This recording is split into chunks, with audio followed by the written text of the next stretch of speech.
Hello दोस्तों, कैसे हैं आप सभी लोग। आशा है आप लोग बहुत अच्छे होंगे और अपने जीवन में काफ़ी खुश होंगे, प्रसन्न होंगे। तो दोस्तों, स्वागत है आप सभी का आपके अपने ही चैनल जिसका नाम है ज्ञान मंत्र, और जहां हम लोग करते हैं कुछ ज्ञान की बातें। दोस्तों, बहुत ही सुंदर पंक्तियां हैं। दान दिए धन न घटे, कह गए दास कबीर। दोस्तों, पैसे के 3 प्रयोग होते हैं। पहला भोग, दूसरा दान और तीसरा नाश। आज दूसरे प्रयोग पर बात करेंगे। राजा हरिश्चंद्र एक बहुत बड़े दानवीर थे।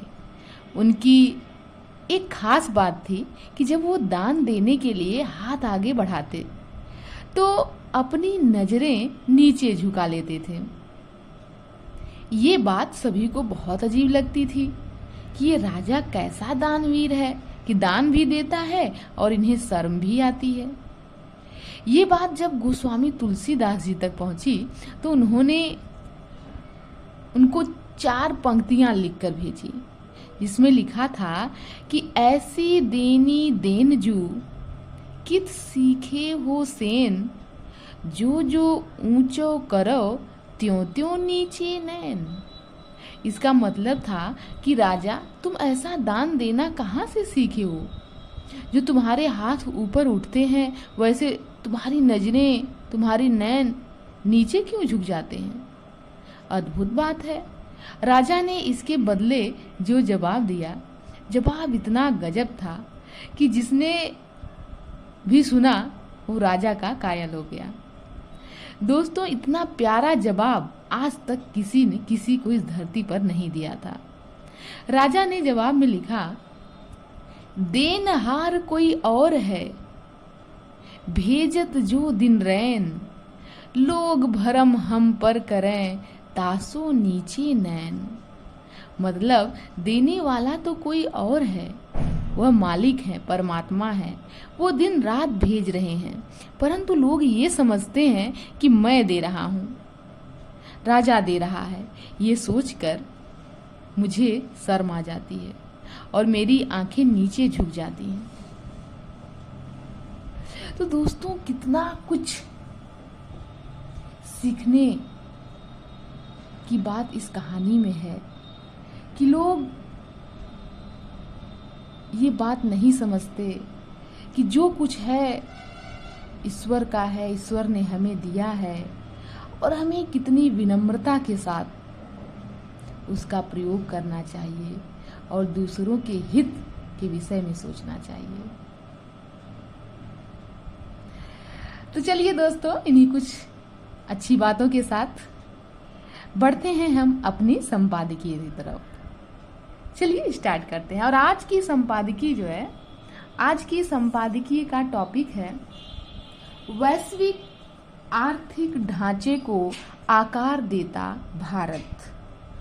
तो आर्थिक ढांचे को आकार देता भारत, ये टॉपिक कहीं न कहीं हमें ये संदेश दे रहा है कि काफ़ी कुछ अच्छी जानकारी हमें आज की संपादकीय से मिलने वाली है। तो चलिए स्टार्ट करते हैं।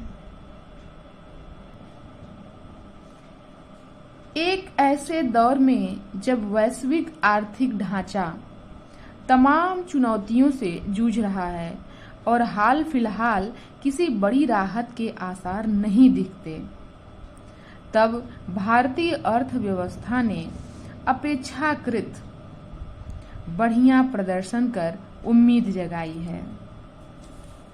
भारत तमाम बड़ी अर्थव्यवस्थाओं की तुलना में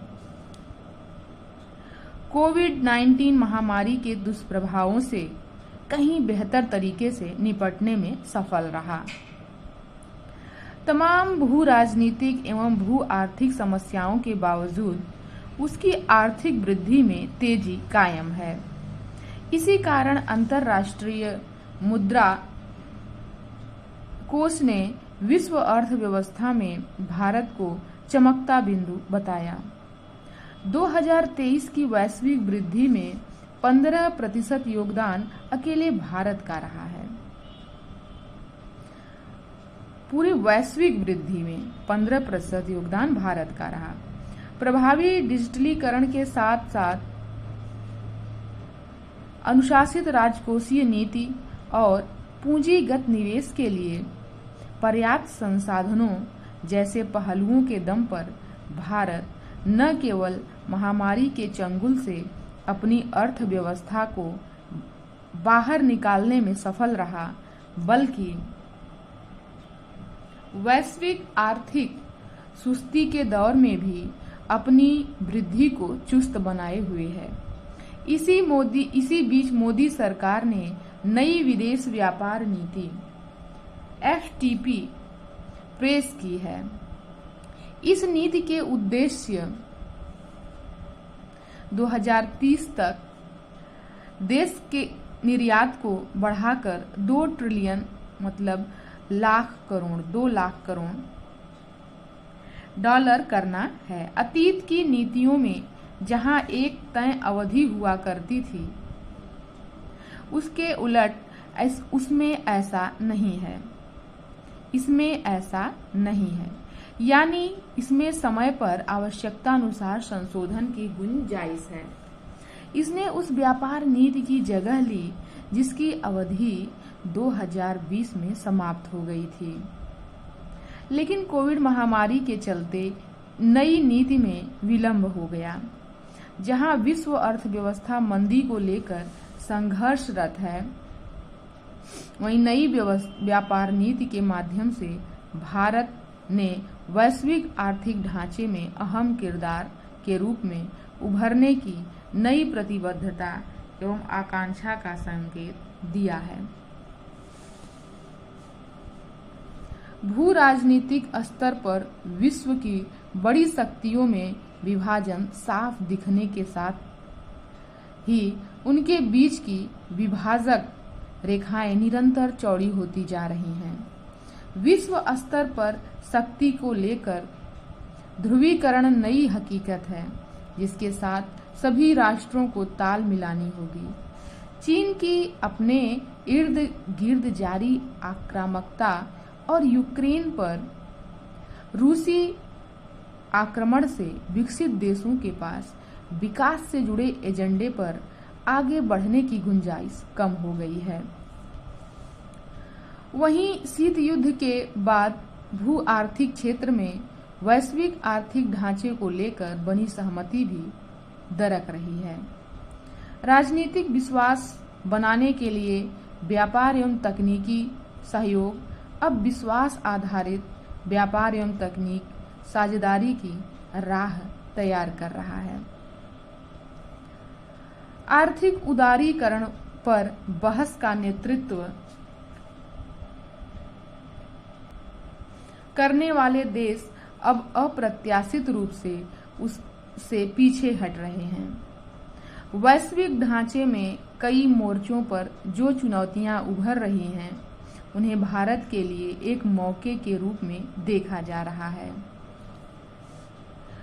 और भारतीय नीति निर्माता यह सुनिश्चित करने में लगे हैं कि वैश्विक राजनीतिक एवं आर्थिक ढांचे में देश इस बार अपने लिए विशेष भूमिका बनाने का अवसर न गंवाए। यदि भारत को वैश्विक व्यापार परिदृश्य में एक प्रमुख खिलाड़ी के रूप में अपना उभार सुनिश्चित करना है, तो इसके लिए प्राथमिकताएं तय करनी होगी, जो नई व्यापार नीति में स्पष्ट दिखती हैं। यह नीति निर्यातकों के लिए डिजिटलीकरण की प्रक्रिया को और आगे बढ़ाकर प्रक्रियाओं को सुसंगत बनाने, ई-कॉमर्स, निर्यात को बढ़ाने, MSME यानी छोटे एवं मझोले उद्यमों के लिए पर्याप्त प्राविधान करने और अन्य देशों के साथ रुपये में व्यापारिक लेन देन करने पर ध्यान देती है। भारत का निर्यात 2020-21 के 500 अरब डॉलर से बढ़कर इस साल 750 अरब डॉलर के रिकॉर्ड ऐतिहासिक स्तर पर पहुंच गया। लेकिन वैश्विक व्यापार में अभी भी उसकी हिस्सेदारी बहुत कम है। ऐसे में भारत के लिए गतिशील विदेश व्यापार नीति पर आगे बढ़ना बहुत आवश्यक है, जो देश की बढ़ती आकांक्षाओं के साथ नए भू आर्थिक परिदृश्य के अनुरूप प्रतिक्रिया देने में सक्षम हो। इसी दिशा में भारत ने मुक्त व्यापार समझौतों यानी FTA को लेकर अपना रवैया बदला है। कुछ देशों के साथ उसके FTA हो गए हैं तो कई के साथ बातें चल रही हैं। असल में यह भारत का आर्थिक उभार ही है जिसने पिछले 3 दशकों में उसकी विदेश नीति की दिशा को आकार दिया है। भारतीय नीति निर्माताओं को देश के राजनीतिक आर्थिक उभार के अनुरूप समायोजन करना पड़ा और उन्होंने उसी अनुरूप विदेश नीति को नया रूप दिया। भारत के आर्थिक कायाकल्प ने ही उसे उभरते वैश्विक ढांचे के केंद्र में ला दिया। बढ़ती आर्थिक सामरिक ताकत के दम पर ही भारत नए वैश्विक ढांचे में एक शक्ति के रूप में स्थापित हो रहा है। भारतीय अर्थव्यवस्था द्वारा शानदार परिणाम देने के बाद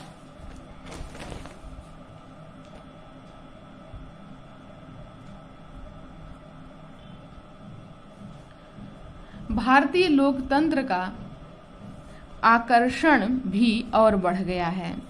भारत की आर्थिकी ने पहले से ही वैश्विक सामरिक समीकरण को बदलना शुरू कर दिया है और उभरते शक्ति संतुलन में भी उसका खासा प्रभाव दिखता है। यदि आज भारत वैश्विक ढांचे में प्रमुख खिलाड़ी की भूमिका का दावा करने में सक्षम है तो यह भारतीय आर्थिक विकास गाथा के जीवंत एवं गतिशील होने की वजह से उपजे आत्मविश्वास का ही परिणाम है। आज यदि भारत एक जिम्मेदार वैश्विक अंशभागी की भूमिका निभा सकता है तो इसी कारण कि उसकी आर्थिक क्षमताएं उसे यह संभावनाएं प्रदान करती हैं। अब उभार ले रहे वैश्विक ढांचे में शक्तियां खुली प्रतिस्पर्धा कर रही हैं। इस स्थिति में वैश्विक संस्थान निस्तेज हो रहे हैं और आर्थिक वैश्वीकरण विखंडित हो रहा है। भारत इन सभी पहलुओं से जुड़ी बहस के केंद्र में है। आज पूरी दुनिया भारत की आवाज को इसलिए सुनती है क्योंकि लोकतांत्रिक भारत $5 ट्रिलियन की आर्थिकी बनने के लिए प्रयास कर रहा है। विश्व उसकी विकास गाथा में विश्वास करने के साथ ही उसे पोषित भी कर रहा है। भारत अपना आर्थिक रुतबा बढ़ाकर ही वैश्विक ढांचे में अपेक्षित दर्जा प्राप्त करने में सफल हो पाएगा।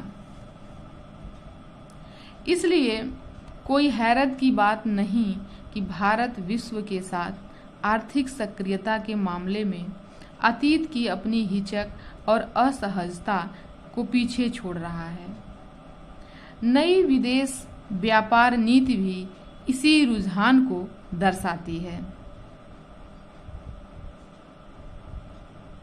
तो ये जो है लेख था वह लेखक ऑब्जर्वर रिसर्च फाउंडेशन में रणनीतिक अध्ययन कार्यक्रम के निर्देशक हैं और जिनका नाम है हर्ष वी पंत।